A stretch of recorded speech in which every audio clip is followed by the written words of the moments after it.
The ability to see UFOs in the offseason is nowhere near my not top 10 qualifications. Joe Montana, Troy Aikman, Terry Bradshaw, Tom Brady have never seen aliens. I would prefer my guys don't talk about it, but in fairness, Aaron Rodgers also admits he's seen a UFO, and he did win a Super Bowl. The ability to see UFOs in the offseason. It's a perfect cowherd take, and then Tom Brady comes in with his first good tweet of his life. How do you know I've never seen aliens, Colin? Baker with his 300th great tweet. At your age, you've probably seen a bunch. I feel like I am the patient zero of this entire conversation. It was a great job by Colin, outstanding job by Brady, and Baker, of course, finishes it off where he started it with another perfect tweet. I love everything about this story. I hope Colin leads the show with it today. Right, keep this up. I may like Baker. Keep this up, Baker. I may like you. Yeah, that's right. So this week, J.J. Watt made his decision. He decided he was going to go play for Arizona. We were like, Arizona? That's not a contending team. They finished 8-8 last year. Oh, but then it was released yesterday that J.J. said, maybe it's not all about contending. I kind of like the lifestyle. It's warm. There's golf. There's the sun. Everything about it is great. Okay. The other team he was rumored to be mulling to perhaps go play for, the Green Bay Packers. I wonder if he regrets his decision. And if only there was a way for us to know if there's any part of J.J. Watt that regrets his decision to play in Arizona over the frozen tundra of Lamb. If there was a way that we could know, I mean, as a total aside, separately, he did tweet a picture of his post-workout ice bath in the middle of a frozen lake. But I have no idea whether J.J. is considering that he made the wrong decision to play in Arizona over Green Bay. Wilds will never know. We'll never know what JJ's really thinking, but this was a picture just as a total aside. Oh, my goodness. Great shot. Oh, man. Brandon, what do I always tell you?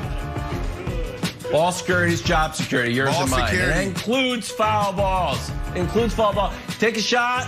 Oh, I got it. All good. You stand up, you celebrate. Turns out you actually don't have the ball. But you know what? Some people are criticizing this guy for flaunting it. If you think you made the catch, tell the world, buddy. There's no value in just being chill just because you made a diving catch on a Major League Baseball home run. Fantastic job. Keep it up. Don't listen to the haters. They're saying you should have just been, humbly kept the ball. No, you got it. You didn't. But still, I love the enthusiasm, love the confidence. Wilds, it's not a lie if you believe it. That's what I live my life by. To the latest in Seattle now.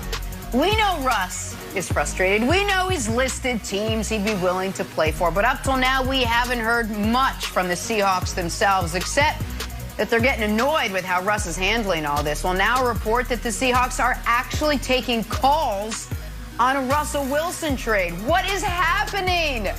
Brandon, what message does this send? Yep.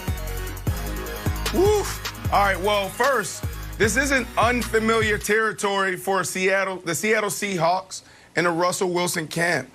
They've taken calls before. This is just the first time it's come out publicly. I think a couple years ago when he was out, in training camp, throwing the ball around on the baseball field, they were like, you know what? We might consider this. We might need to consider, should we pay him so much money and then now we got to turn around and break down our defense? But they end up making the right decision. So I think reality is finally setting in for the Seattle Seahawks where, it might be time to move on from Russell Wilson. And it also sends a message that Pete Carroll, he isn't willing to compromise. There's a certain way he wants to do things. And I knew that Pete was a boss and he was a savage when we went like 9 for 10 in the red zone in training camp. And he wanted us to run this fade route in the tight red a certain way. And then after practice, he said, Russ, Brandon, come here. And we sat there on the side, and I'm trying to explain to Coach, like, Coach, we just went 9 for 10. Russ wanted a certain way. Pete Carroll sat there and listened for 30 minutes. And he said, you know what? I love what you guys are talking about, but do it this way. And then he walked off. Russ sat there, and he wanted to continue the conversation. I said, Russ, the boss has spoken. It's done. Let's go back to doing it the way he wanted us to do it. He wanted me to look like Jimmy Graham. I say all that to say this, Nick. The message is that Pete Carroll, he isn't willing to compromise. There's a certain way that he wants to do things, and he's going to make sure it gets done that way. He doesn't want to let Russ cook. Well, they are categorically insane for letting it get to this point. You've got, in Houston, a situation where the well has been spoiled with Deshaun Watson. There is no getting him back in the fold. So them not listening to trade offers is irresponsible. You then have a situation in Seattle where the well is not even close to spoiled, where it's just, the water tastes a little funny. What, can I tweak some things? Can I fix some things? And you're like, nope, gotta pick up and move. Land no good. What are you doing? You just keep upping the ante as far as the game of chicken you guys are playing. Stop it. Guess what? Let Russ throw the fade patterns he wants to play. He wants to throw. Let Russ have a seat next to John Schneider. Let him sit on his damn lap if he wants to. I don't understand what they're doing here.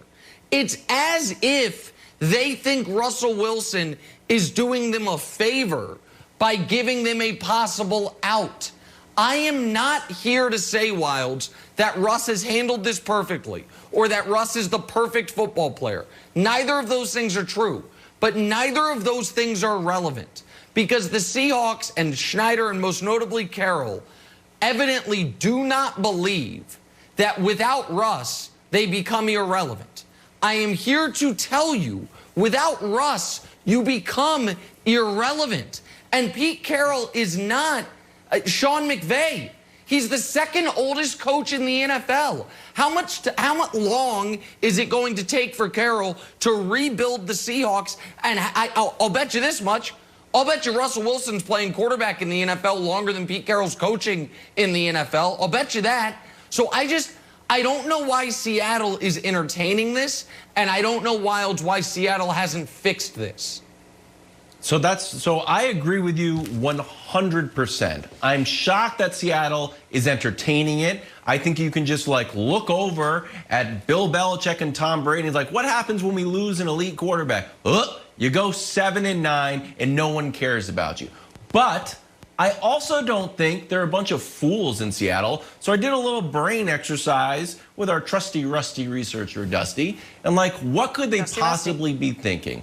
And Nick, I know you're a resident GM, but I'm going to steal your hat for a second and be like, is this just all about Russ's money and Russ's cap hit? And we know that he only made $600 grand of a cap hit when they won the Super Bowl. But now he's due 17% of the cap. He eats it up. We know Matt Ryan and the Falcons are going nowhere. We know that, the Packers are doing a similar thing, trying to plan for Aaron Rodgers, but they were great. Still big cap hits. And then when you look, since the salary cap started in 1994, only a handful of times these guys gone to the Super Bowl.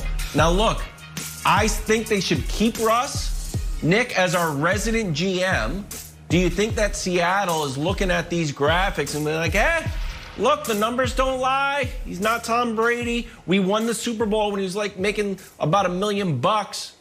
We should move on. No, he only gets the cap. No, because I don't think that. Because I think Brandon keyed on the moment.